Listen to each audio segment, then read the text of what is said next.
తెలంగాణ ఉద్యమం తనకు స్ఫూర్తి అన్నారు డిప్యూటీ సీఎం పవన్ కళ్యాణ్. తెలంగాణ యువత బలిదానాలు తనని కదిలించాయని, తెలంగాణ యువత పట్ల గౌరవం ఉందన్నారు.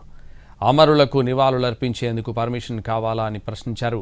12 ఏళ్లైనా అమరవీరులను గుర్తించలేకపోయారని, తెలంగాణ కోసం జనసేన తన వంతు కృషి చేస్తోందన్నారు పవన్ కళ్యాణ్.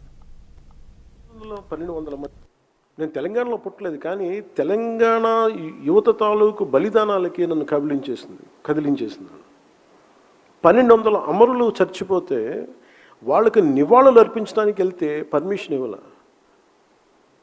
అంటే, ఈ దేశంలో నేను ఇక్కడ రేపు పొద్దున ఇండియా గేట్కి వెళ్ళి నేను సైనికులకి వందనం చేయాలంటే నేను ఎక్కడ పుట్టాలి? కాశ్మీర్లో పుట్టాలా? పంజాబ్లో పుట్టాలి? ఇది నా నేల కాదా? నా దేశం కాదా? అలాగే 1200 మంది అమరవీరులకి నాకు స్ఫూర్తినిచ్చిన నేల తెలంగాణ, నాకు స్ఫూర్తినిచ్చింది తెలంగాణ పోరాటం. 1 సంవత్సరం పైన లేటుగా వచ్చింది తెలంగాణకి ఫ్రీడమ్ స్ట్రగుల్, స్వేచ్ఛ.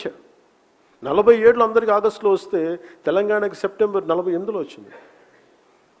అలాంటి తెలంగాణ స్ఫూర్తిని నేను చూసి 1200 మంది యువతకి మనం నివాళులు అర్పిద్దామంటే, నువ్వు అది కూడా చేయనివ్వవు అంటే this is the hypocrisy of Congress party.